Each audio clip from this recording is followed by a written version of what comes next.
if a woman ovulates from the ovary with the birth tube, for that month, theoretically, the chance of getting pregnant is 0. Okay. Now, if a woman has had one ectopic, the chance of a second or a repeat ectopic is 25%. Okay. That is to say that one ectopic actually predisposes the woman to further ectopics. All right? Now, in the times past, we normally performed various corrective surgeries, but times have proved that these are not effective. Okay. Thank God for the advent of IVF, because in IVF you don't need the tubes. So you bypass the tube. You bypass the tubes. You don't need it. Okay. Now, unfortunately, many of our women still believe that they want to flush the tubes. They want to do what we call things like hydrotubation. We use force to open the tubes. So what are the dangers inherent in trying, to force the tubes or to flush the tubes? Okay, I just want to take you back that if the tube was, the tuber blockage was as a result of infection, which started, the whole episode started as an infection. Now, infection does not, the effect is just not blocking the tubes. Is damaging also the tubes, especially the inner lining of the tubes. There are some structures in the inner lining of the tubes which are like the earrings of a woman. We call them cilia. Cilia, yes, they play a very important part in moving this semen towards, propelling the semen towards the egg and moving the fertilized egg, that is the early pregnancy, towards the womb to come and implant. And most times infections would result in the damage of this mechanism. So a woman that has had an ectopic, therefore, aside from the tuber blockage that may result, there's also what we call intimal damage, which means that it's a complex thing. So that is why sometimes you succeed even in opening up a tube or the tubes, but the woman doesn't get pregnant, because aside from bare opening of the tube, there are some other issues like the damage to the cilia and the inability of the conduit pipe to function properly. All right? So that should not be surprising. Okay. But like I said, the joy is that in IVF you don't need tubes. Really. So if you have issues with your tube, just take advantage of IVF. That's right. Okay. Instead of running from one doctor to the other, and destroying all please organs. help me open up my tubes and all that. Yes. If you do that for a while and it is not yielding pregnancy, please seek for come for IVF. Thank you, doctor, for brightening up all these misgivings. Women, they are, a lot of women, they are just like their own medical medical personnel. They seem to know everything, and at the end of the day, you do more harm than good. Instead of talking to the right people, they talk to their friends, their relations, who are not medical people, and they don't have, this kind of information that you are, giving to us today. Want to appreciate that. Okay, before we let you off, we also want to look at D&C. Yeah, so because a lot of people have misgivings about D&C. Thank you very much, ma'am. One of the misgivings is that people believe that if they have infertility problems, they should wash the tubes. I mean, they should wash the womb, and invariably this results in D&C. And D&C, as the word implies, means we are scraping. We scrape the inner lining of the womb. Yeah. Now, the caveat here is that many of these women are not actually pregnant. And they are scraping. They only miss their period, or there's a delayed period. Okay. But in their ignorance, they believe they are pregnant and panic.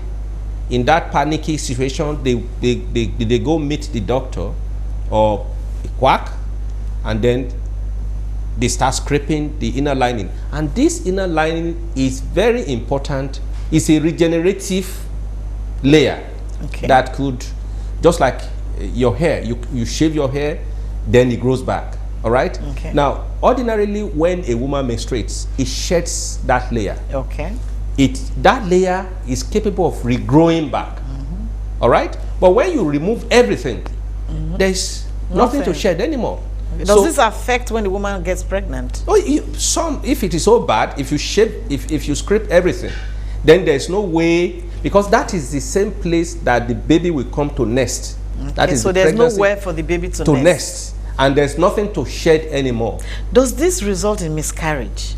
It does, because, see, for a woman to get pregnant, there are some prerequisites. For example, the endometrium, which is the inner lining of the womb, must have a minimum thickness. Okay. If it is too thin, implantation will be difficult. Okay. It's like having to attach to something, and the something is too thin. If the attachment continues to it will get to the other side. Okay. And if it does that, it's not attaching to anything. The woman will lose the pregnancy. Okay. All right. So when the inner lining of the womb is scraped, it causes injury, and in the process of healing of the injury, the end product is scar formation. And you know, a scar, normally the inner lining is as soft as cotton wool. Okay. Now, when you scrape and additions or scar tissues resolve, it's like attempting to place seed on a rock. You don't expect any is germination. That why doctors tell some women that, look, don't do D&C again. If you do it, you might not be able to, get pregnant? Yes. Because I've heard that before. Yes, let me say something. When a woman is pregnant, the inner lining of the womb is thicker. Okay. You understand? But if a woman is not pregnant, the inner lining of the womb is just normal. So when you go wash it... When you go wash it, as they say, you scrape everything. Okay. The consequences are that you may never menstruate again. Okay. Or you may menstruate, but your menstruation is reduced because the amount of tissue that you have left to shed is reduced. Is reduced. Okay. All right? Secondly, you may have difficulty in getting pregnant because if the egg comes to nest in the area that has fibrous tissue or scar tissue, you can get pregnant because there won't be implantation. You'll be lucky if it nests in just the little area that has enough of normal inner lining tissue. Okay. But can this woman who has this issue be able to take advantage of IVF? Yes, what we do is to first appraise the woman. Okay. And this would, in most cases, include hysteroscopic studies. That is examination. There's an instrument like a light guide. Okay. It's like a pen torch which we put there, and you can look around, and actually it's a look-see procedure. Okay. And if there are things that you need to correct, you can go operative, that is correct them also at the same time.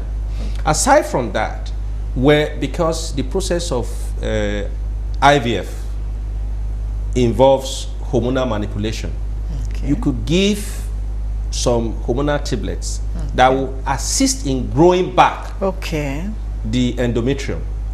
That is the damaged area, at least the ones that could still be repaired. So it's actually treatable. It's treatable with medication if it is not serious. But if it's serious, can the person take advantage of IVF? If it is serious, or somebody else will have to, a surrogate will have to carry yes, if it is serious, then there's no way, the chance of pregnancy is reduced. Second, the chance of pregnancy, the woman carrying the pregnancy to term is also reduced. So it is better in this situation to get a surrogate, especially if the woman still has the eggs in good ovarian reserve. Because she can use her own eggs, but somebody else will have to carry the pregnancy.